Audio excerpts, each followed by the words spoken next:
Say, look, say hi. We have puppies in the studio today, and Well, my puppy, Annie. if you hear my puppy in the background, that's because Mama's not here and she's howling because Mama's not here. And so, I don't know what to do for intros anymore because we're the Road to Concord, we're We Who Are Lost, and I am Lost. Suffering from a multiple personality disorder, and I'm trying to figure out how to merge into a single monomod host. You can't, because today we're the Road to Concord. Next Wednesday will be We Who Are Lost, I hope. We'll see. Yeah, we're working on that. Oh, yeah, and please, in the comments and stuff, we've got some links for you. We've got to get our Facebook up to 100 followers. We've got to get our just like last time, to 20 or 25 followers, so that we can stream there and do all our stuff and make everything work in the way that things work. So anyway, I'm going to shut up and let you do your stuff. So well, good morning, folks. We don't have a normal intro anymore. We're in a state of transition. You have to bear with us because, man, this is just it's the three volunteers here. Me, Charlie, and Natasha. And Charlie has to squeeze in his duties around here or in and around all of his busy retired life because, he's busier now that he's retired than he was when he was working. Natasha, I don't know what the heck she does when she's not on the show. She's got her own world to live too. And me, I don't have enough time to be here, but I better be. Otherwise, Yahweh's going to have my booty. So we don't exactly have the assets to just make all this happen real quick. So, yeah, Natasha, lurk. So bear with us as I know it'll be a little rough, but we've always tried to keep an informal atmosphere here on this channel to begin with, and nothing's going to change with that. It's the last, at least the last Road to Concord show I'll be doing for a while. After this, it might be on this channel until we can get switched over, but it'll all be about scripture. But today I wanted to go over a few things with you that I'm seeing in the headlines in the news. You've seen this before. I've mentioned this, my concerns, and there's nothing new. I'm just going to go ahead and put this up. I'm looking at the Bible Gateway. The Gateway Pundit, rather, Bible Gateway. Gateway Pundit. In this story here, Wayne Root, he says, my response to Marjorie Taylor Greene, Trump is not perfect, but he's dang close, and he's the best we've ever had. So please stop complaining. Start seeing the glass as half full. I'm sorry, Mr. Root, I can't. First of all, he's not the best we've ever had. And I don't see the glass as half full. I see the glass as half empty, and there's a hole in the bottom, and we don't have the the rubber seal guy here to slap a patch over it. It's draining. And most people are like Mr. Root. They're cheering this on, thinking that Trump is saving America. I have a very serious question for you. You know that I voted for him this time. At least I told y'all I did, in the hope that he was going to turn out to be what he appeared to be. I also told you I had serious reservations that he was either going to help this country or he was going to usher in our final demise. So a very serious question for you. What has he actually done? Got 100 days of success, Joe. Really? Really? Be serious. Be honest with me. Be honest with the person in your mirror. What has he done? What good thing has he done that's going to survive his presidency? Nothing. Absolutely nothing. Because the next president will just executive order everything he's done all away. What he's done is given you a good illusion of having done something. But he hasn't done anything. Neither has the Republican Party. Yes, sir?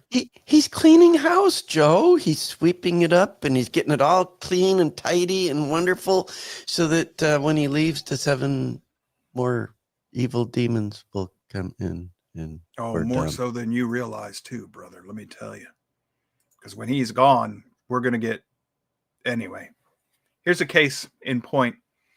These are all Gateway Pundit stories until closer to the end. It says Attorney General Pam Bondi was covertly recorded revealing previously undisclosed information about Epstein. I love this because O'Keefe, Project Veritas, he's an equal opportunity exposer. It's one of the reasons I like the man. He's seeking truth, and he doesn't care what party you belong to. But basically what they caught Miss Bondi saying is that there are all of these videos of Epstein and his clients with children, and the FBI's got to go through them. Folks, I don't believe a word of that. I believe that they have the videos, and I believe they're with children. I don't believe that they still have to go through it. That's been done. That's been done. Well, Joe, they wouldn't have gone through it because they were trying to protect the people, the grown-ups, the politicians, and the power. No. Oh, no. Oh, no. That's not the way evil works. Evil wants to know every one of those little pedophile perverts in those videos so they can use the videos to blackmail them. John Roberts. And that's how that works. So they already know everything that's on those videos. It's just that our self-appointed elite, who are more serious than us rabble here in the voting public, they've decided that we don't need to know. It's better that they control this stuff. They're the ones in the videos. This is the no pin here routine from NCIS. Those of you who have never seen it, the character of Gibbs is chasing a terrorist. His name is Pin, and he's on this ship loaded with explosives, going to go do a terrorist act. And Pin is the communications officer on this ship. So Gibbs talks to the higher up in D.C. and he says, Pin's on the ship. And he says, no, they aren't. We keep sending his picture and warrant, telling them and asking him if Pin's on the ship. And they keep saying, no, Pin's not on the ship. And Gibbs says, you idiot, you're sending it to Pin. So of course Pin's going to tell you no Pin here. Well, that's what we've got here. Say, well, there's nothing bad to see here. Well, you're the guy in the video or the guys and the gals in the video. So of course you're going to tell us there's nothing bad to see there. That's what we're dealing with, folks. We're never going to find out what the heck happened with Epstein. Be too much fallout if we did. Next story. Breaking. Senator Tom Tillis announces he opposed Ed Martin, Trump's nominee for the U.S. attorney in D.C., due to his January 6th, quote-unquote, concerns, and is willing to let crooked Trump-hating Judge Boasberg make the pick instead. Well, first of all, I don't understand this. I don't care about what we call rhinos. They're not rhinos. They are Republicans. All of them. Every Republican I have ever known at some point or another does something that gets accused of being a rhino. I mean, the Pauls do it all the time. Ron Paul, Rand Paul. Even, Ted Cruz has done. All of them do it. All of them do it. That's because they're Republicans. Their duty is to the Republican Party first. And the Republican Party is the right wing of the progressive / fascist / American communism bird. Whether you like it or not, if you've got an R after your name on your registration card, you belong to the deep state. Yes, you do. And that's because you're voting for the Republican Party. And the Republican Party helped to create, build, and run and operate and protect the deep state. That's what this January 6th concern is all about. This guy wants all of those January 6ers in jail. That was a false flag. That was that was entrapment, pure and simple. All of it. Nobody should have ever been put in jail. None of the people who were there concerned about the election. The people who should have been jailed were the ones who set this up, who orchestrated it, who used it as a political weapon. That was a Reichstag fire moment. That was an American Reichstag fire. Now, if you don't know what that is, that's when the German, in the 1930s, the German Capitol building burned down in a fire, and Hitler blamed it on his opposition, his political opposition, and used it as an excuse to arrest them all. It's exactly what this was. It was a Reichstag moment, and it was used to solidify a stolen election. And they'll tell you, if you're listening, people will tell you, well, there's no proof of, that's right, there's no proof that the election was stolen. Why? Because the courts won't even hear the cases. They dismiss the cases so that the evidence can't be presented, so they can say, well, we've never seen any proof. Well, hear the case. Well, Dominion heard a case against Giuliani, and it was, no, it wasn't. No, it wasn't. Giuliani, if you've ever dug into that, he wasn't allowed to do discovery or to present his information against Dominion. That was another one. It was in New York, remember? You can't trust a trial coming out of New York State anymore. You can't trust a trial coming out of the United States federal system, period, anymore. You don't live under the Constitution anymore, boys and girls. It's dead. And this is part of it. Pence, he got a medal for certifying a stolen election, and the whole world knew it was stolen. He could have legally refused to certify that election. He didn't. He was a good Republican, not a rhino. Stop doing that. He was a good Republican. He did what Republicans do. When it came right down to it, he supported the deep state. Here's another one. You can't make this up. If the Republican senators do not confirm Ed Martin as U.S. Attorney for Washington, D.C., Dirty Judge Boasberg will pick his temporary replacement. How does that happen? How does that happen? That is the president's prerogative and job. You can't have a judge making political decisions. They're not a judge then. So where do we even get off with this? This is not legal, but everybody's going to go along with it. And that's the problem. That's what's got me so upset. None of what we're seeing in the courts right now is legal. None of it. None of it. It has the appearance of being legal, but it's not. These judges are hearing cases that they have no jurisdiction to hear. They refuse to hear legitimate cases by people who have actually been harmed against election fraud, but they'll refuse to hear those, but they allow cases they have no jurisdiction to hear. You probably don't realize this. Most of these injunctions telling Trump, you can't do this and you can't do that, they're adjudicating on laws where Congress has said there is no right of judicial review. In other words, the courts have no authority to decide whether or not that law is or isn't constitutional or whether or not it's being followed. There's no right of judicial review. They have stolen that. That's sedition. That's an insurrection. We are in the midst of a judicial insurrection. They are overthrowing the legitimate government of the United States of America, and Trump is letting them do it. And I didn't say president. I will not say President Trump. He's not president anymore. He gave it to this man, Judge Roberts, who just rebuked former President Trump, said that Supreme Court is there to protect the American people from when the president and the Congress get into excesses of the law. No, you're not. That is not a judge's job. It never has been. It never will be. Even Hamilton said that. Their job is to fill in and adjudicate the law, to decide what the law does and doesn't mean.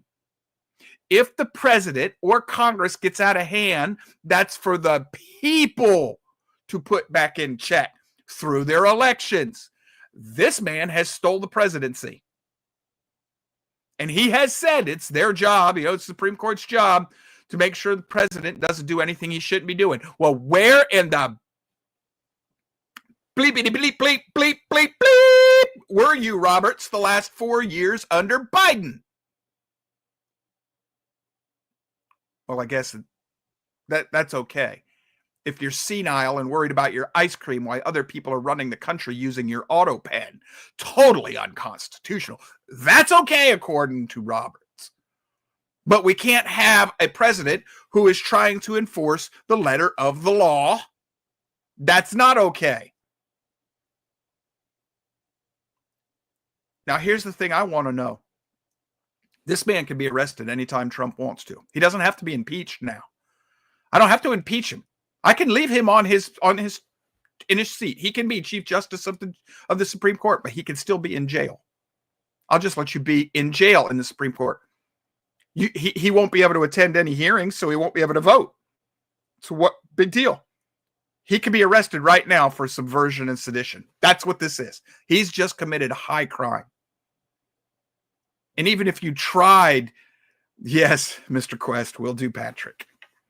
Even if you tried to impeach him, you're out of luck. You're not going to be able to impeach him. Why? You expect the Democrats to actually do their job? Oh, heaven forbid. That'll never happen. It's because the Democratic Party is trying to overthrow the country, and the Republicans are helping. The Republicans are helping. We got this next story here. You don't need to see him or read him. Gateway Pundit. President Trump issues a grave warning as radical judges shamelessly sabotage his immigration agenda, and the Supreme Court sits on its hands. He says, if we keep this up, the judges are going to ruin my presidency. Ignore them. Just like Hamilton said, they don't control the sword. They have no means of enforcing their rulings unless you do it, Trump. Ignore them. Tell the American people, Title 118, U.S. law. You have no judicial review of this. Why are you ruling on it there, lawless judge? Bondi, cuff him, cuff her, put him in jail. This is subversion. Title 118, U.S. Federal Code of Law.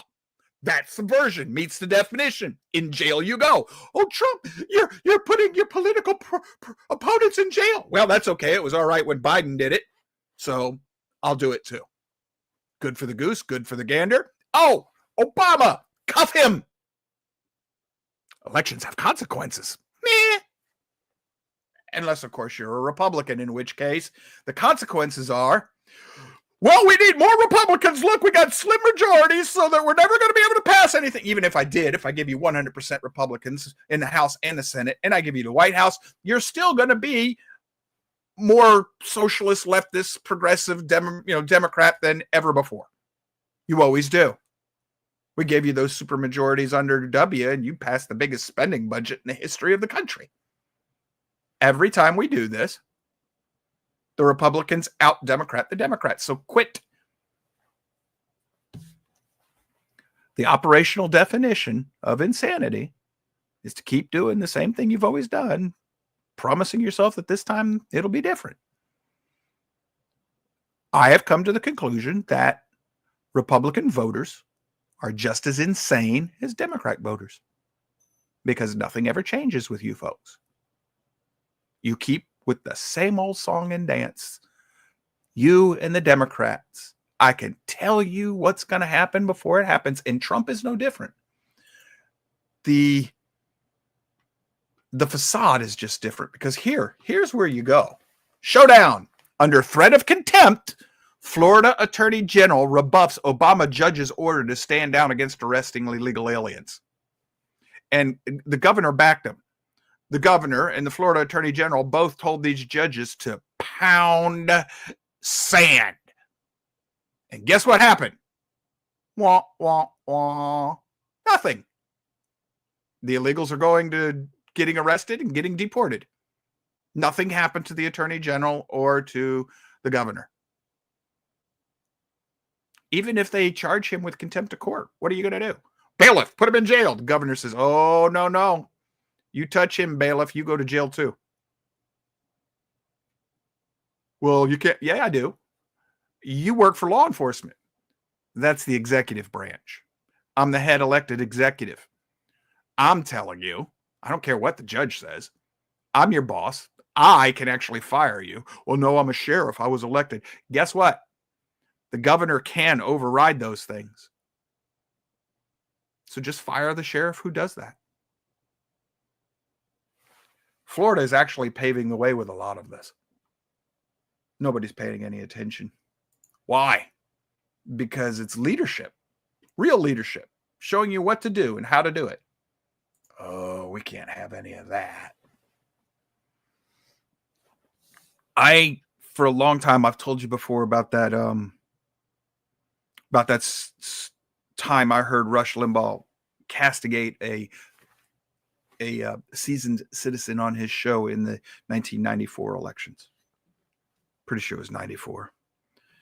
And she had accused him of being a plant put in position to keep the Republicans from actually starting a real opposition party, a second party. It was presented as a third party, but it would have been a real second party under Ross Perot. And Ross Perot was trying to do that. At the time, I was caught by groupthink. I was a right-wing, ditto-head group thinker. I thought I was red-pilled, but I wasn't. That lady woke me up. She is the one who red-pilled me. And it was because Rush's reaction to her was entirely out of his known character to me, what I had thought he was as a person for all the years I'd been listening to him. She hit a nerve with him. And then just this weekend, I was watching some Jordan Peterson videos. And Jordan Peterson was talking about protests. And he says, yeah, the left protests all the time. He goes, but big deal. It doesn't mean anything. That's just part and parcel with who they are. You expect them to protest. That's their MO. That's who they are. But nothing ever happens from it. It's just used as political cover. He goes, but if the conservatives protest, if they actually get in the streets and protest, he goes, well, now you better hope and pray that doesn't happen, because now you got real trouble. Because if the conservative movement gets up and protests, it means they've had enough and they're going to act on it. And he brought up the trucker strike as an example in Canada, because Jordan Peterson's a Canadian. And he said he was embarrassed. He was ashamed to be a Canadian because of the way the government acted. The government confiscated the banking accounts of all those truckers. It was true civil disobedience, but it didn't serve the left's agenda. So they effectively canceled out their political opponents. You see, it's okay when they do it, but not if the other side actually does it. And that's what Rush was doing. That's what all of our political media has been. That's what Fox News has been doing. All of this has been doing for years. See, I remembered something else that I did get. I learned a lot from Rush, especially once I was actually truly red-pilled and started learning how to listen to him. He brought a story to mind in 94. Field and Stream ran an article, and they presented it to Bob Dole when he was, running for president. It was in the 90s. It might have been 98 or whatever. But they gave it to Bob Dole's staffer.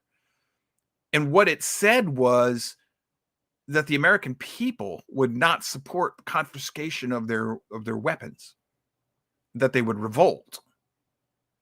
And there was a study had been done. And the staffer took that to Dole, and they got back to the people doing this in Field and Stream. Field and Stream shared this with Limbaugh. Apparently, the people in the government had never considered that as a possibility. They were shocked to find out that we might actually revolt, that was a real possibility. Well, at the same time, there was a study done in the United States Marine Corps, the most obedient branch of the service, because we're just mind-numbed programmed dogs, right? Well, they did a survey of E4s and below. And E4 is the first non-commissioned rank in the Marine Corps. Most of this, in other words, the rank and file, the private, the smallest soldiers, said that the government has issued a warrant, an edict that they've ended the Second Amendment and everybody has to turn in their weapons, and you're sent to collect these weapons, and a group of Americans are refusing to turn in their weapons, and you're given the order to fire on them. What are you going to do? 75% of the Marines at that time said that they would arrest the person who gave the order. Even the privates, even the lowest rank, just out of boot camp, 75% said that they would arrest the person giving the order. It was a lot higher with the NCO. The corporal said, no way. We will not enforce. It's unconstitutional. It's unlawful.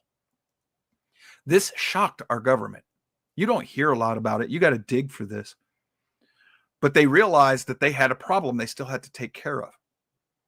Now, this came to their attention in the 90s. So what happens shortly after that? 9/11. and the Patriot Act. So now we can start monitoring you. Patriot Act, who gave us that? Oh yeah, Republicans gave us the Patriot Act.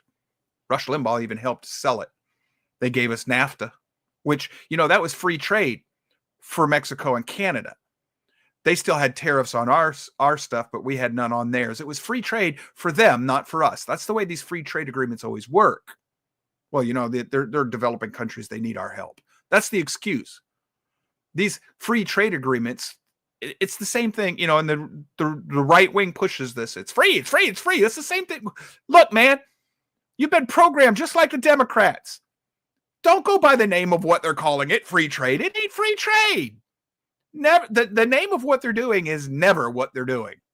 It's how they sell it to you. So you get the Patriot Act, and you also have to get the destruction of, free market to save the free market. That's like fornicating for chastity. We've got to have an orgy to save virginity. I know it's a little vulgar, but that's the exact same thing he was saying. But, go Republicans. We just need more of them before we can finally get our agenda done. Bush just couldn't get it done. Why not? He had a supermajority. Why couldn't he get it done? Comment on the board from Deltros 1. It says, it took generations for the Dems to tie the country in knots. It'll take generations to undo it. No, it's worse than that. Hang in there, Deltros. You'll see where I'm going. So what's the next thing we have? You get Obama and Mark Lloyd, the FEC or whatever, the election, communication, FCC. About how that glorious revolution in Venezuela, and we found out we've got to control the media. So what you have now is disinformation. This takes time, but you got to look at this in the macro, and when you do, it starts to show up. Remember, shall not be infringed went from shall not be infringed to, well, it's common sense and reasonable gun control. That's still infringed. Yeah, but it's common sense and reasonable. Oh, okay. Well, I can't oppose common sense and reasonable. It's still anti-constitutional. Well, that's how they're going to censor you. Congress shall not silence the freedom of the press. Well, what do? Well, that's disinformation. That's not the press. We can silence that because that's harmful. Same thing they do with gun control. And, you're just a blogger. You're not the press. A blogger today is the exact same thing as a pamphleteer back in the the constitutional period. So yeah, a blogger is protected by the First Amendment, more so than these big corporations who declare themselves media. So that this is part of what you're seeing. We've got to silence all of this, and they're gonna have to take our weapons away. You've got search and seizure. You can't quarter troops in a house. That was about spying on people. That's what that's all about. You won't spy on private citizens. Only we live in a surveillance community now. They have been building Orwell's total surveillance, total control dystopia for decades. The Republicans have helped. The Republicans do this too. There are no innocents in DC. So your amendments, your Bill of Rights, they're gone. They're gone. It's gone. Anytime they want, they'll just, well, that's not freedom of the press. You're a blogger and you are spreading disinformation, Joe. Have you been paying attention to what Facebook's doing now?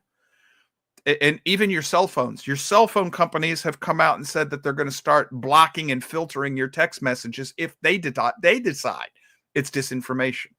Well, that's an NGO. They're non-government organizations. They can do that because they're a private entity.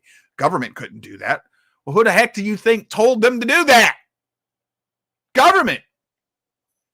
This is why they're mad at Dodge, however you want to do it, because they've exposed what's really going on. It's all fascism.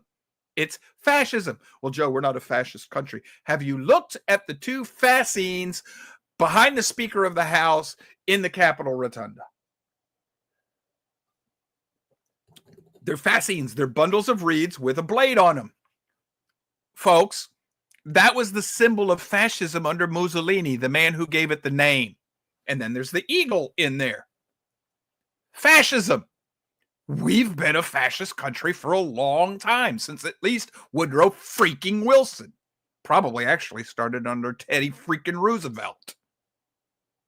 Better yet, Abraham freaking Lincoln. Wait a minute. Alexander freaking Hamilton. Oh, wait a minute. Probably started under Nimrod. Wait a minute.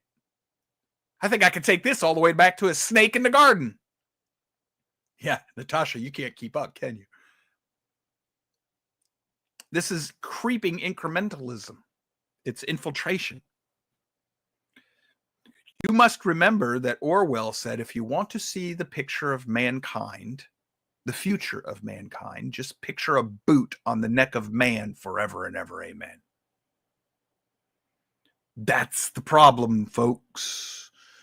Trump has handed everything to the judges, unelected, unaccountable. They are now legislating, adjudicating. They're even the executive. They've taken everything and he handed it to them. So no, Joe, excuse me, he didn't. Yeah, he did. Yeah, he did it. He did. He has acquiesced to these rogue, tyrannical men and women in black robes, these tyrants in black robes. He has acquiesced. He has created the image, the belief within America that the judges have the right to tell the president what to do. Robert said, we're equal branches. We're co-equal. Yeah, co-equal. Well, if Congress and the president said we can do it, and you say they can't, and Robert said that, he said, well, we've got the authority to put them in their place. That's not co-equal. He mouthed the words, but what he meant is we're superior to. They're supposed to be the weakest. They've become the strongest, just like Jefferson said. And that's because Hamilton lied in the Federalist Papers. He lied. He knew what they were doing. So they're not co-equal. Roberts is saying I'm superior to. Otherwise, he couldn't tell, it's 2-1. Well, the two outrank, and especially when they're elected and you're not, they outrank you. Sit down, shut up. But he's now president and chief justice and now, therefore, chief legislator. You know who's running this country now is Judge Roberts. Well, he's not really a judge. The founding fathers would have never allowed that. That's part of what they were revolting against. That type of a judicial system is exactly what we revolted from. Now, when Trump is finally gone and all of this is handed back over to, and they will steal the elections now, forever and ever, amen. You will never have I don't think you've had a fair election for the last 3 cycles, but you're never going to get one again where your people win. I don't think Trump is your people. I don't think he's the man you think he is, because I'm watching what he's doing and I'm watching what the Republicans are doing. And at the very least, I'm not going to tell you that Trump is a knowing participant in the destruction of the country. He may not be. But because he is a private citizen businessman who knows very little of the political ideology that founds this country that he has sworn to uphold, he, at the best, being generous, showing a lot of grace, he is ignorant to the total destruction he is sowing on this nation. Make me president for a day.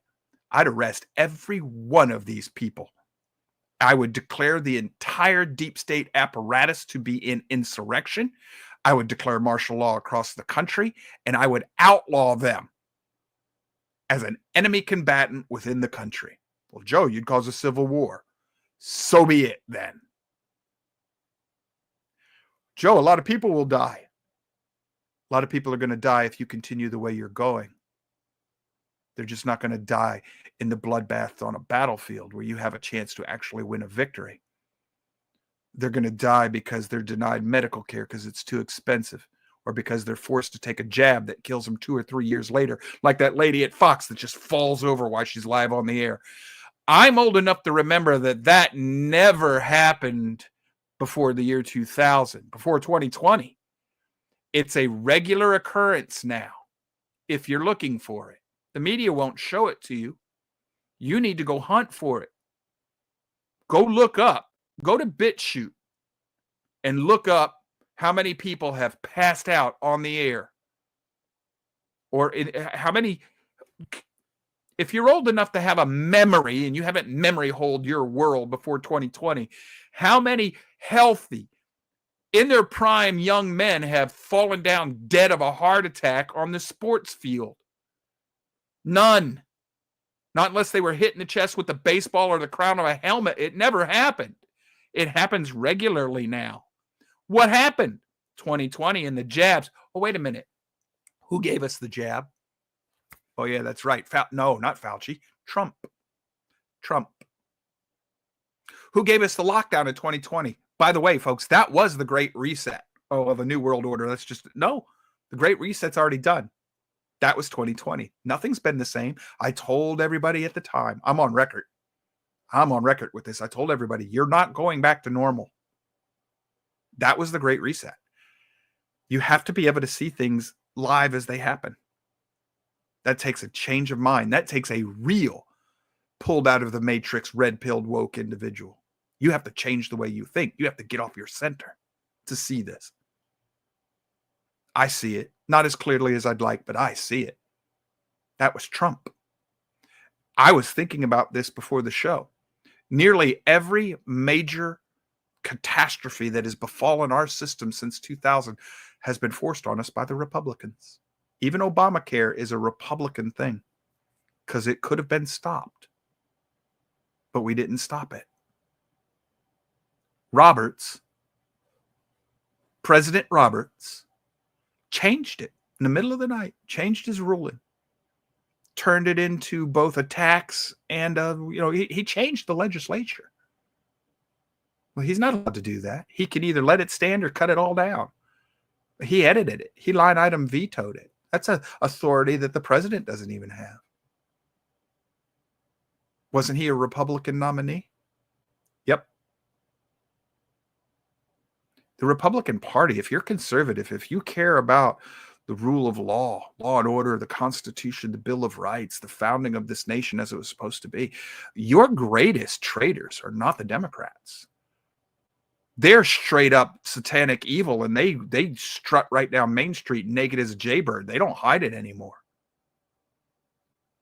Your greatest evil is the Republican Party, and you don't see it. I can't red pill you. You're just as blind as the Democrat voter, but you'll point to them without seeing the three fingers pointing back at yourself. And it's all because this is how Satan works. He's an incrementalist. He infiltrates. It's the same way Islam works. It's the same way communism works. It's the same way all of these control freaks work. They just get you into groupthink. You think groupthink isn't a thing? Groupthink. Let me ask you something. Comment on the board here from Natasha says, almost right is still wrong. Exactly. Yes. So groupthink is, Jordan Peterson was talking about that too. It's a psychological condition that psychiatrists have studied. They've known about it for a long time. I don't need you to be part of the conspiracy. I don't even have to train you in the conspiracy. I just got to get you thinking in the right direction and turn you loose on your own. That's how you get this LGBTQ alphabet plus agenda, this perversion of sexuality and objective reality and all and social, moral norms. We've just Ishtar on full display. Well, because you're an R and I'm a D, I got to protect this crap. So knee-jerk reaction, that's groupthink, and you just defend it. It's absolute madness, but you'll defend it anyway. Well, they've learned how to create these groupthink cycles. That's what MK Ultra. That's part of the work product of MK Ultra. Well, how do you make it happen? Well, through your education system and through the media, and not just the news media, but entertainment media. I turned on this new channel. This new show on a channel. It's about a sheriff. It looks like it's going to be good. And the very first show, they're making him into a hero. Right as the show starts, he's being lionized because I swore to protect those people, those illegal aliens. So I'm not going to arrest them and deport them. They're citizens too. No, they're not. They're freaking illegal aliens. And you swore an oath to arrest them and get rid of them. They're turning this guy into a hero. I didn't even watch. I was 10 minutes into the show and I turned it off. It's programming. It's predictive programming. You are programmed every day of your life. They call it television for a reason. They're telling the vision they want you to swallow. NCIS, this is all about, law and order. No, it isn't. How many times did Gibbs and his team violate the Constitution, break the law, and they were portrayed as the good guys? Why? Because they were going after the bad guys. Well, who told you the other side was the bad guys? the person writing the show. It's all predictive programming. All of it. Your Republican Party? What have they done to codify a single thing that Trump has done? Nothing.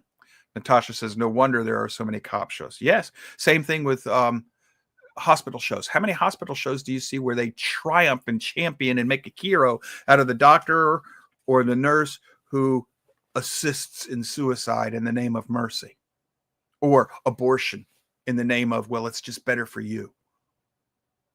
It's social engineering. It's all done through your songs, through your movies, through the news, through your education system. If you think the Republican Party, they haven't codified any of Trump's agenda, which means that they're not going to. They don't want it. Who destroyed the Tea Party? I remember, who was the Speaker of the House at the time? It was a Republican. I can't remember, but it said that the Tea Party was DOA, dead on arrival. It was the Republicans who destroyed the Tea Party. Oh, Rush Limbaugh was a champion, but not at first. When I remember him. I remember his shows. First few weeks of the Tea Party, he was against it. Then all of a sudden he became a champion. He became a champion of the Tea Party after it had been co-opted by the Republican Party, after they infiltrated it and took over. Who's destroying MAGA? It's not the Democrats. It's the Republicans. I don't care what you say. I want to see what you do. Now, here's the part. Here's the part that has changed my thinking in profound ways. There's no coming back from this. It's too late. Now, hold on. I'm going to be a little negative for a while, but I'll get better.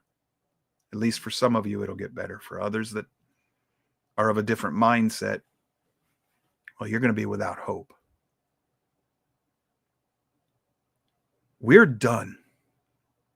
They have the systems in place to control everything you do. Everything. Most of it's done indirectly. They've put you in a gilded cage. You don't even see the bars. It's the Truman Show. Was Truman free in that show? No.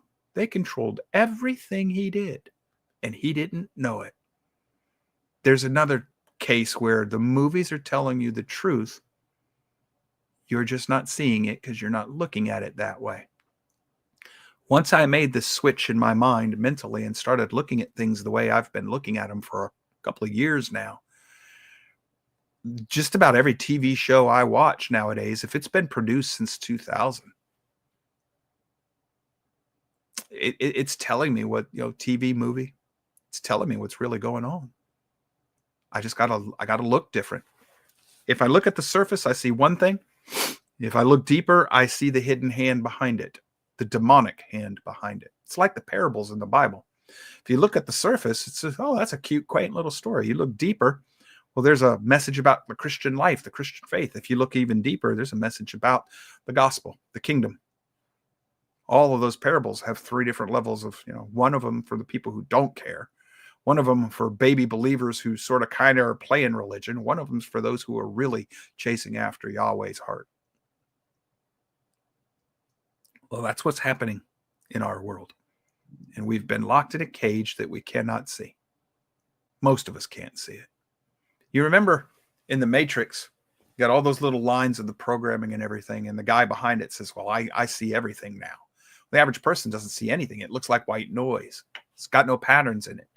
He'd been looking at it long enough that he started to see the patterns, and he knew what they meant.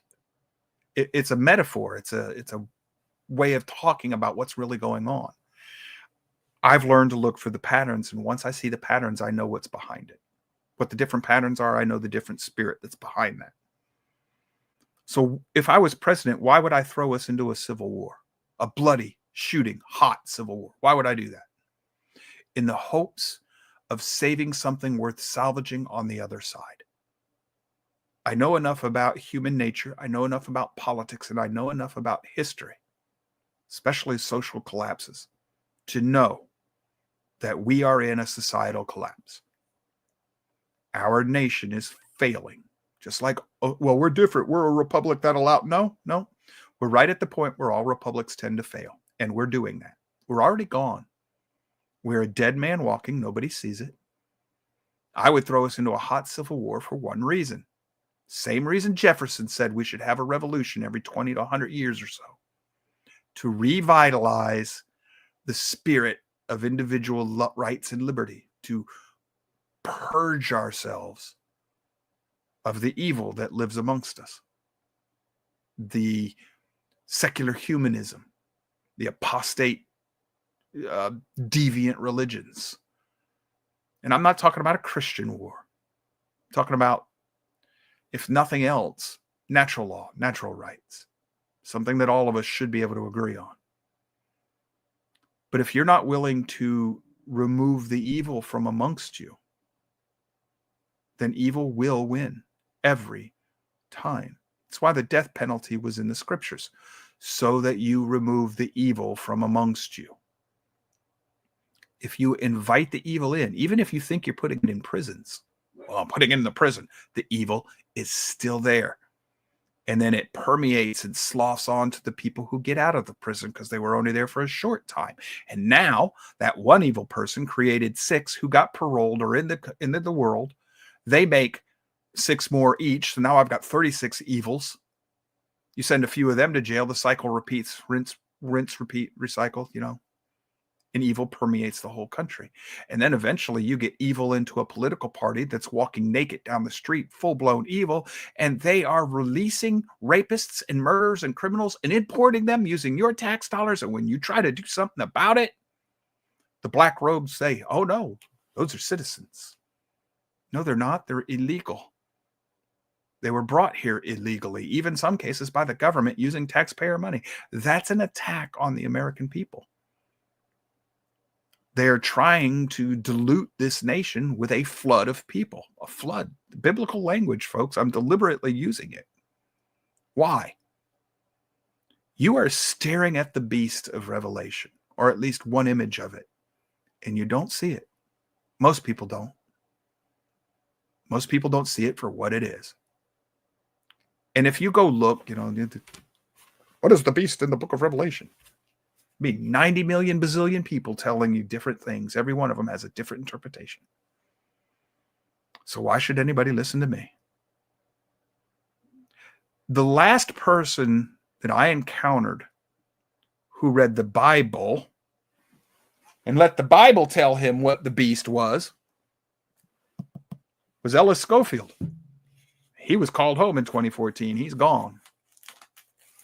I still follow what he taught because I held it up against scripture. And I'm like, holy crap, that matches what I'm seeing in the world. And I tested the scriptures, and lo and behold, what do you know? In the book of Daniel, the prophet Daniel is told by the angel what a beast is, what that means. It's a government. It's a government system. So let me go to book of Revelations. Who can fight the government? Oh, now that makes a lot more sense. Well, wait a minute. That's a 7-headed government. I don't care about that. Who's behind the beast? Oh, Satan. Satan. Ah. Well, this harlot, that's apostasy. That's an apostate church. And she's riding. Oh, that's church and state. Something our founding fathers wanted to separate. For the first time since the Catholic Church instituted church and state, the marriage of church and state, and under Constantine, 300 and something AD, took 1400 years, but the founding fathers divided those two. And we've been fighting to put them back together again. We just morphed into a different religion.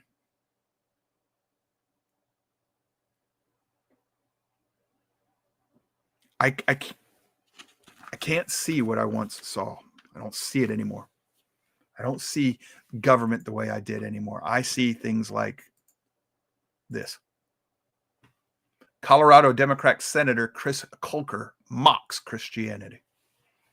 He's a Democrat. He belongs to the party that 3 times in a row voted to throw God out of its platform and cheered They cheer the murder of defenseless children, unborn children. They are trying to pass laws in the United States of America that allows you to kill your child for the first 30 days or so after they're born.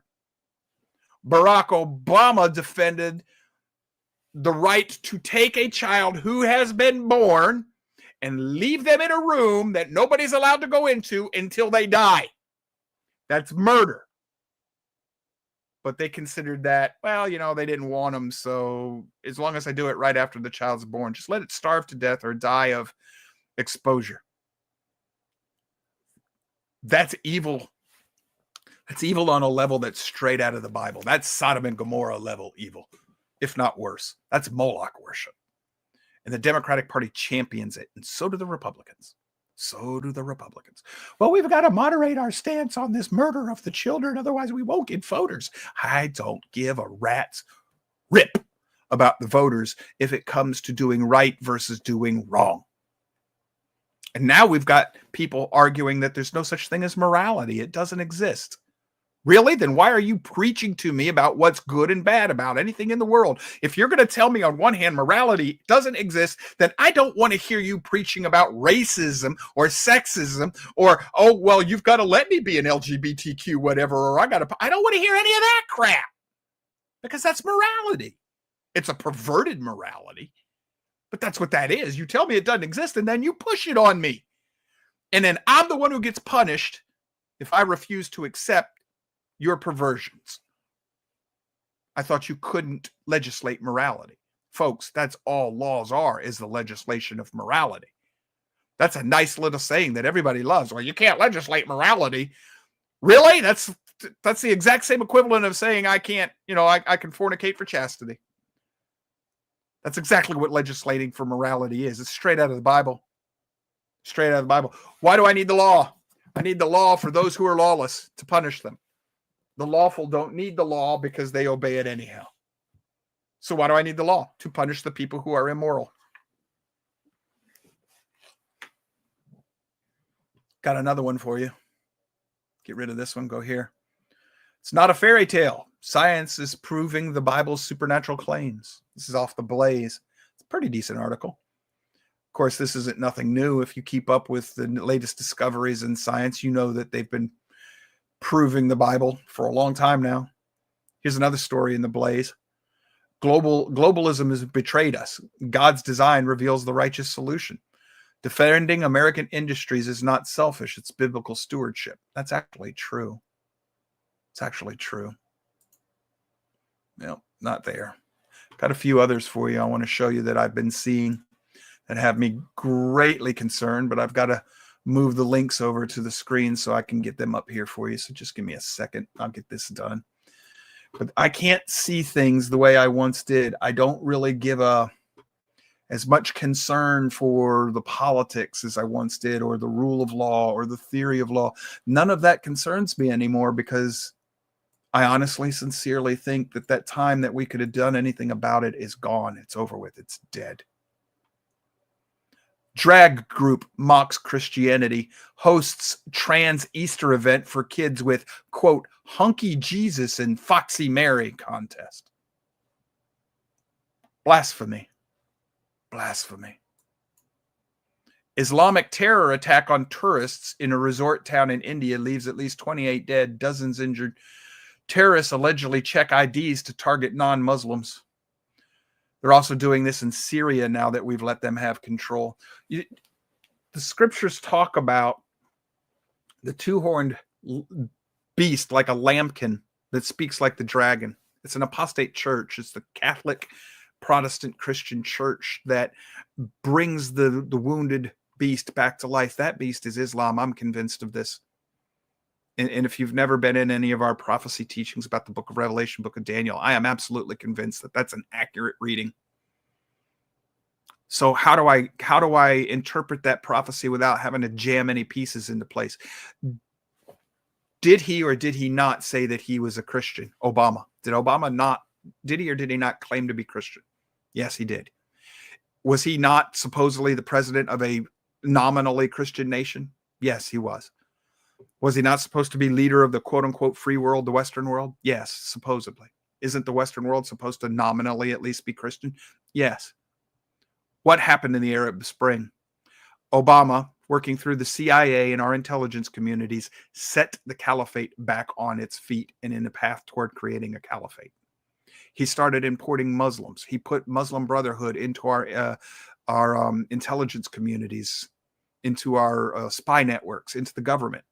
The Muslim Brotherhood has one goal: to turn the entire world into an Islamic caliphate where there will be only Islam. He's Shia Muslim. He always has been. I recently got a chance to meet with a Christian believer he's born and raised in Iran. He's Iranian. He's converted to Christianity. And I was talking to him and I mentioned Obama is Shia. He said, "You do know Islam." He knew Obama was Shia. And we got in a conversation. He was surprised. He said, "I know Islam better than most Westerners he's ever encountered. It's only because I studied them. I read their books, just like Jefferson did." So I am convinced this is what we're dealing with. And Islam is after Christians everywhere. Here's another one. British borough proposes 2 years in jail for Christians who cause quote unquote distress with public preaching. This is in supposedly Protestant England. Well, Joe, that's Europe. Yeah, it's coming here. It always does. Whatever starts there comes here. Don't you fool yourself. Please. The patterns are very clear. Always happens in Europe. Don't forget, the Democrats, the leftists always want to do things like the Europeans are doing. Where the heck do you think we got progressivism from? Here's one. Northern Irish pastor prosecuted for a sermon on John 3:16. He was prosecuted for teaching God so loved the world that he sent his only begotten son. There is no longer immigration. This is no longer immigration in Europe. He says this is displacement. For the first time, Muslim students outnumber Christians in Vienna's schools. So in Vienna, Austria, you got more Muslims than Christians. That's exactly what the migration is. This is the dragon opening its mouth, Satan's people spilling out a flood of water, trying to overtake and drown the woman. The woman is Israel. Not just physical Israel, spiritual Israel, all of Yahweh's people, all of God's people. This is a flood of non-believing apostates and pagans. That fits the scripture perfectly. You don't have to jam that piece anywhere into place. How about this? Italy. Children in Catholic kindergarten kneel and pray to Allah in Treviso, sparking a League Party protest. We certainly won't remain silent in the face of these episodes. Here we are talking about a real cultural submission, said one League politician. You've got the children praying to Allah.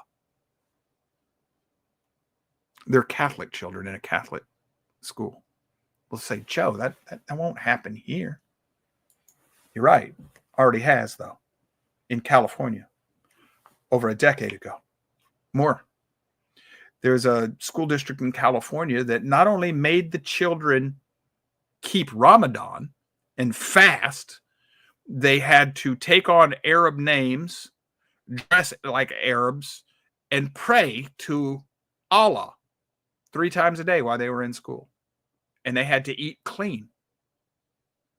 They were being converted to Islam in the name of cultural diversity.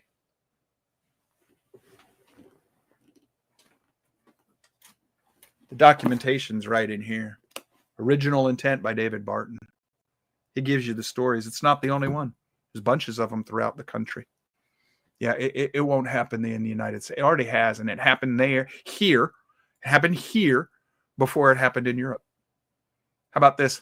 Minnesota Attorney General Keith Ellison hides his ties to Somali Muslim charity fraud. Well, that's just a charity, Joe. There's no such thing as a Muslim charity. That's how you fund a jihad. A Muslim charity is the equivalent of an NGO funding the Democratic Party's legal operations throughout the world. That's what a Muslim charity does. It funds jihad throughout the world. How about this? Retired police lieutenant drops major bombshells about planned Islamic megacity near Dallas, Texas. Now they're trying to stop this, but this is going to be a city that's under Sharia law outside of the United States control. That's a country and a government within this country that's illegal. Nobody will stop them because of political correctness. We can't say we could put Christians in jail. Biden's administration attacked Christians. That's okay. Don't say anything about Muslims, though, folks. Creeping Sharia, Washington State becomes the first state to recognize Islamic holidays as state holidays. That's going to be a mess there, folks, because they got a crap ton load of them. This is Western Journal. It says, call for the death of America. Western nation goes out at Michigan fundraiser. What? This is a man at a Michigan fundraiser. He's an American. He's living here legally, I guess. He's Muslim. It says they must fall. Inshallah, they will fall. All Western nations. He's calling for an intifada or a jihad against the West. He's here in this country. Dearbornistan. These people were all imported in up there into the Midwest, around the areas where progressivism first took its roots. Why would they put them there where secular humanists live? Because the same father who spiritually motivates the secular humanists is behind Islam. Satan. I can't see this any other way anymore, folks. The world can think I'm crazy all it wants. It fits too perfectly. We'll take our break, come back. We'll see where we go from there. If you got comments, questions, throw them up on the board during the break. Otherwise, we won't be here much longer after we come back. I said what I wanted to say. I have a few more things to share with you, but questions, comments, anything else, get it on the board now. We'll see you in 6. Charlie? Well, actually, you have to do it. Oh, you've got to leave. No, you promised Patrick. I don't have it. Oh, that's right. I do. Well, hold on, folks. I did promise that. Sorry. No. Hold on. I've got these saved. Where you be, Patrick? All right, here we go, folks.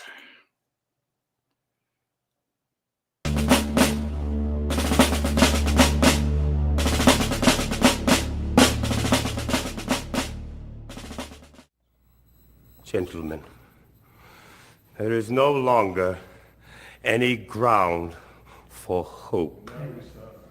If we wish to be free, if we wish to preserve inviolate those inestimable privileges which belong to us as free men, Aye. If we mean not basely to abandon the noble struggle in which we have been so long engaged, in which we have pledged ourselves never to abandon until the glorious object of our struggle be obtained, then we must fight. I repeat it, sir. We must fight! And to the God of hosts is all we have left us.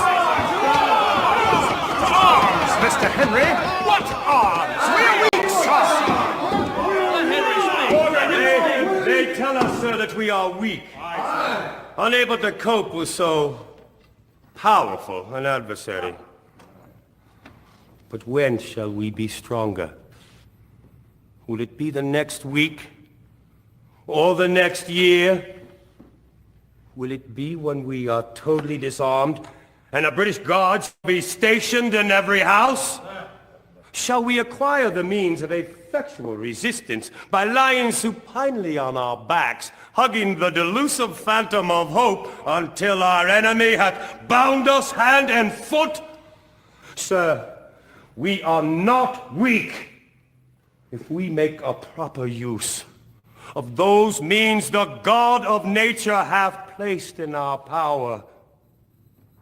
3 millions of people armed in the holy cause of liberty, and in such a country that which we possess, are invincible by any force our enemy can send against us.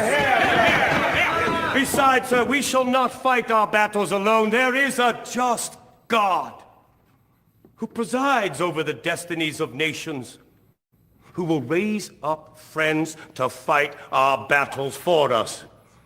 The battle, sir, is not to the strong alone. It is to the vigilant, the active, the brave.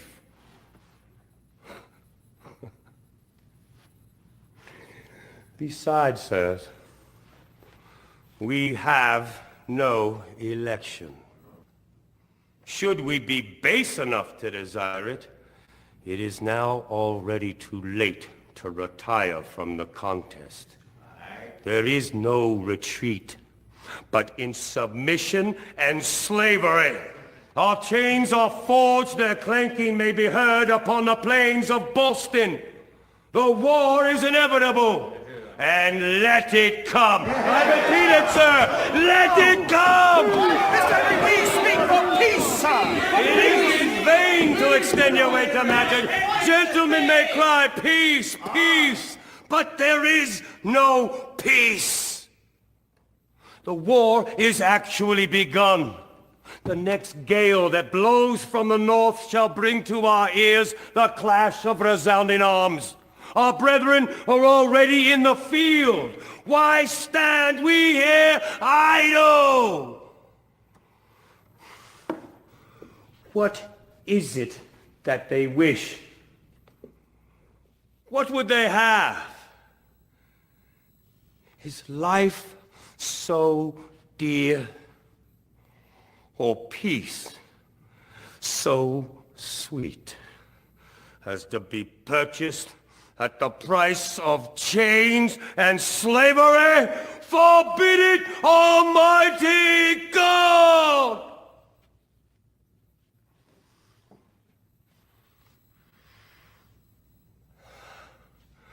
I know not what course others may take.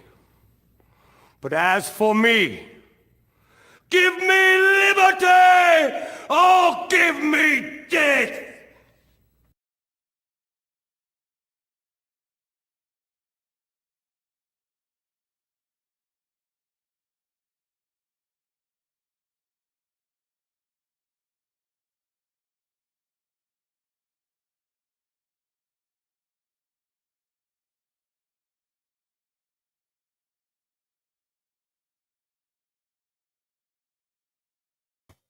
You're muted, Joe. Sorry about that. I was having trouble getting all the screens to cooperate. Thanks, Charlie. I wish we still had a Patrick Henry in this country. Anyway, put a comment up on the board. It's in response to some things that Deltros was saying. So you can criticize Christians, but you can't criticize anybody else, especially Muslims. Isn't it a nice saying? If you want to know who controls you, just look to who you're not allowed to criticize. A lot of people. I've got a friend of mine. He's got end stage cancer. He's not long for the world. He's Cuban. His family had to flee Cuba. They were wealthy. They lost everything. And he is just fit to be tied. He's been screaming for civil war now for over a decade. He at least knows what he's asking for.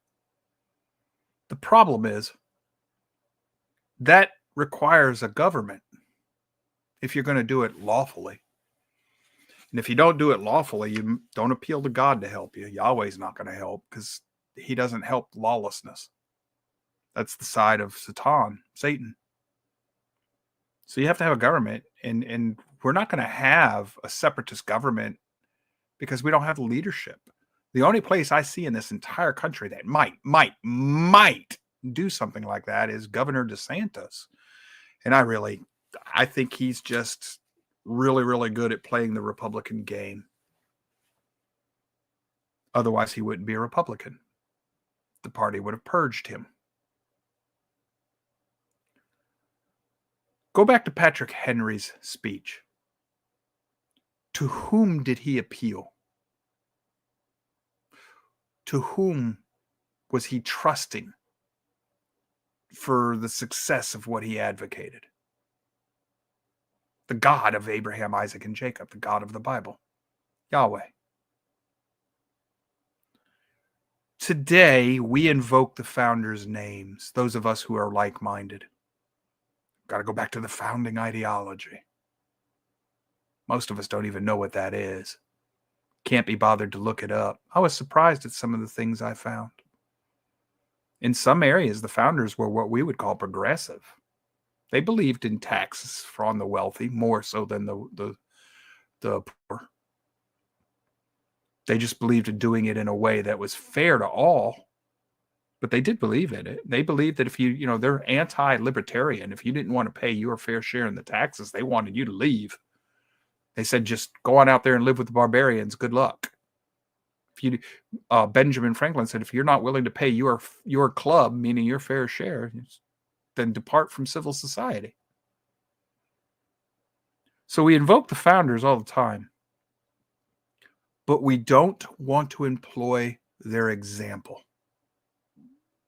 Their example, their words, they told us, they showed us. They rallied around the basic tenets of Christianity, those doctrines that all Christians agree on. That's where they found their common ground. We want nothing to do with that anymore.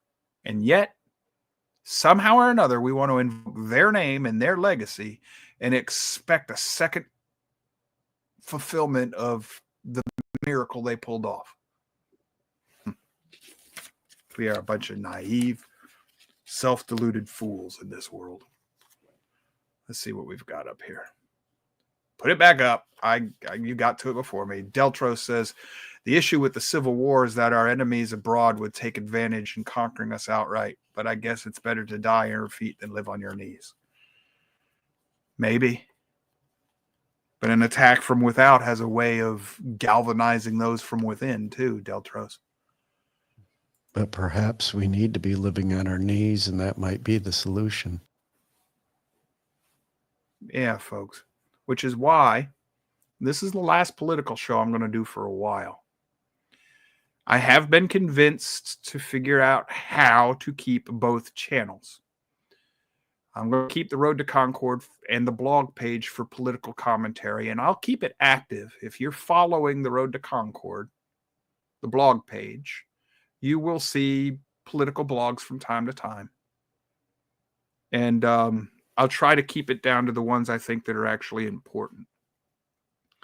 But I've talked to my wife, and I think I'm going to go ahead and pull the trigger on paying to set up another blog that won't have ads, and that gives me total control over it. It's going to cost us some money, but I think we can afford it. We're going to set up another blog for We Who Are Lost, and there's going to be nothing but scripture teaching on there. And, biblical worldview commentary. And I will start migrating all of the faith-based work I've done from all over the internet to that page. So it'll propagate quickly. There'll be a lot there for those who are interested to read through and wade through. And I'll try to organize it in a much more usable manner, much more user-friendly manner, accessible. And as I do this, I'll start reorganizing the Road to Concord toward its strictly political means. Politics, philosophy, sociology, the law, rule of law, natural rights and natural law still stay there. And we'll see what happens. We've set up, I got some more fine tuning to do, some administrative work, but we finally set up our Amazon account. And Charlie's in the final stages of formalizing our first book, We Who Are Lost. It's about realizing that you've been deceived as a believer and that you need to find your way back home, what the Bible would call repenting. It's turn around, go the other way. In the Hebrew, it carries a loose idea of going back to the tent, back to back home. Find your way back home. Get back on the narrow path that leads to safety. So we're going to have that book published soon. It's going to be a little Kindle book. I'm also going to make a PDF version of it. I got a friend of mine who makes flip books. I might see if we can figure out how to turn it into a flip book. You just click on it and it flips like a book. But if not, it'll be a PDF version. For those of you who have been donating to us, we thank you for that. We wouldn't be here without you. But for those of you who donate in any way, shape, or form, as soon as we're ready, we will make sure we get a copy of that to you. PDF at least. We'll send it to you directly, and you can do what you want with it. It's fully footnoted and it's hyperlinked, so it may, at least right now, as long as the links are still live, it's easy to find everything. We put a glossary in it, a bit of a bibliography. It's been a learning experience for us. So the next book should be come out a little quicker, be a little better, a little easier for us to produce. And we've already went to lunch with Charlie earlier this week, and we mapped out the next 3 books. So there'll be 3 in this series coming out of Babylon. And then the next series will be Foundation Stones, and there'll probably be 3 books in there.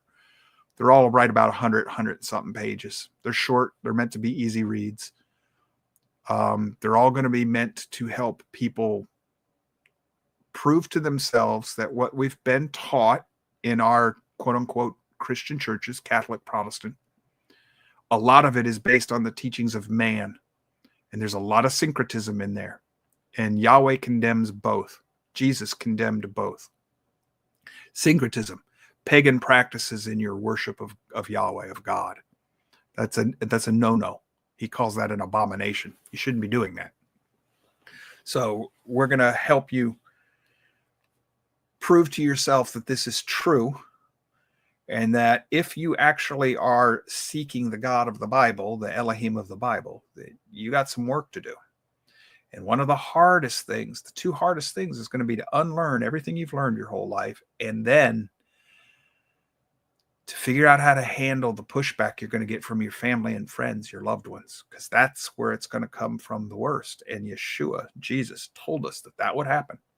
He came to separate father from son, daughter from mother. You're going to have to choose between the eternal creator or this world. We are at a point now where there's no redemption left for government by men or of men. The founding fathers said that the great experiment was to see if man can rule himself. The answer is no. The answer is no. We tried that in the Old Testament under Moses. Didn't work. We tried that under the Constitution of the United States. Didn't work.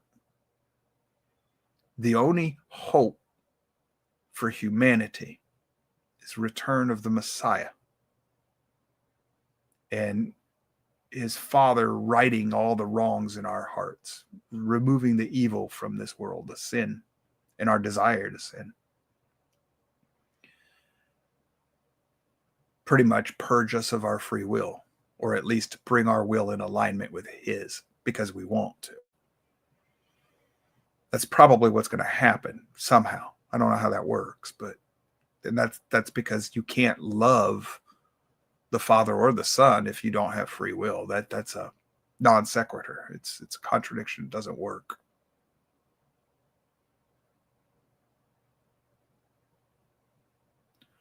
So that's where we're going from now on. I've heard back from some of you. You like the cultural aspects of the teaching, especially like I did this last Wednesday. I'm going to be moving toward teaching a lot of the cultural connections and background to your Bible on Fridays. Wednesdays will still focus a lot on theology, some of the hidden subplots within your scriptures, sound doctrine, practical application of living our faith. But I'll teach you to better understand your scriptures from a cultural perspective on Fridays. And that's what I'm going to be doing from now on. If I decide to do a political show on the road to Concord, it'll be on Monday, Tuesday, or Thursday when I have time.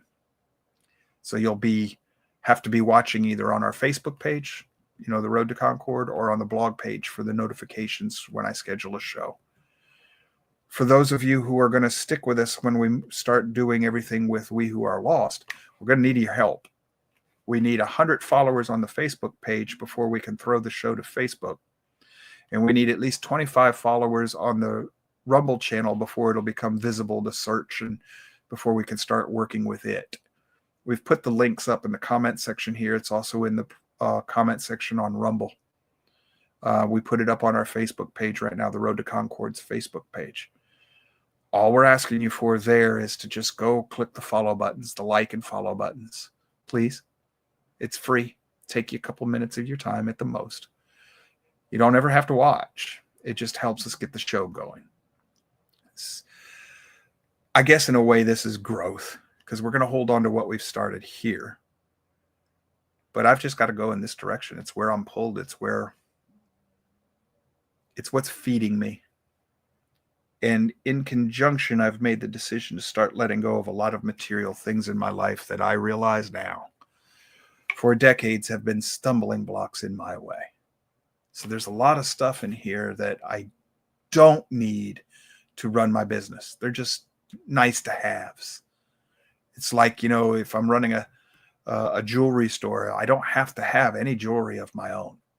I don't. I just need the tools necessary to make and repair jewelry and maybe sell jewelry. Well, in my line of work, I tend to collect things that are just nice to have. It's like collecting jewelry for my personal use. It takes up space and it occupies money that I shouldn't be. It's a waste. It's poor stewardship of the assets that the Father has given me. So they're going to be up on eBay soon. It's a bad market. I'm not going to make what these things used to be worth. Doesn't matter. They got to go. It's not about money anymore. It's about letting go of material things I don't need so that I can focus on doing my best to help those sheep from his flock that look to me to guide them. And I feel for those sheep that come to me for guidance, because I'm like, if I'm your teacher, you're at the end of the ropes, man. You're at the bottom of the barrel. But if nobody else, then I'll do it. Because I did tell him one time, here am I, Lord, send me. And it was shortly after I said that, he said, okay, let's find out if you mean it. So the last thing I said I'd never do when I was a kid, and there's somebody watching here, I think she's on the show today. She probably remember. I said I would never be a parent. I would never be a businessman or a mechanic. And I would never, ever teach. I'm a parent. The Marine Corps made me a mechanic. I've been making my living as a businessman for over 20 years. And I've been teaching for 15. Ever since I said, here am I, Lord, send me. He's got a funny sense of humor. Be careful about what you boast about or tell him you won't do. You might find out that's exactly what you're going to end up doing. I also realize that the scriptures are true. He uses the broken and the most despicable and dirtiest amongst us to do his work. And I think I understand why, or at least in part. The least likely people to change our lifestyle and follow him make the loudest, strongest witnesses. Yes, exactly, Connie. Connie says, tell God your plans and watch him laugh. He will. He will. Like a loving parent, but he will laugh. All right, Charlie. What am I missing, leaving out? What do you want to add to this today? Well, I think you've covered it pretty well. I can't think of anything else that we need to cover. Kind of excited with our transition and such, but please be patient with us. This is going to be a process for us to, flip the levers and the switches and everything to. Joe has to learn new technology. Yes. Yeah. That too. And so, yeah, but we'll keep plugging at it, and hopefully everything will keep going. It'll be interesting to see how this all comes about. All right, folks. Thank you for being here. I don't see any questions on the board that need to be addressed. We appreciate you joining us. We love every one of you. We do. Even the ones that don't like us. We still have some snake in the ear guys lurking around out there from time to time. I love those people. They just won't leave us alone. So we hope that we help you, that we educate you, that we make you think, or that we otherwise enrich and improve your life in a tangible way that actually makes a difference for you. If you have comments, suggestions, questions, anything that you'd like us to help you with or chime in on or offer our opinion on, just email us, joe@theroadtoconcord.com. The new email is going to be admin@wewhoarelost.com. We'll get that up for you. But otherwise, we'll see you next Wednesday, unless you're one of the ones who join us tomorrow for study and service. When we get up the new website for We Who Are Lost, we will link that to our congregation's YouTube channel, just in case, for those who are interested. Not trying to push anything. I am not after growing a congregation or an audience. I am just trying to do my part to help build Yahweh's kingdom. I don't need credit. I don't need anything. I just need for him to tell me I did what it is he wanted me to do, even if I didn't do it right. So until next Wednesday, y'all stay safe. Take care of yourself. Shabbat shalom. We'll see you then.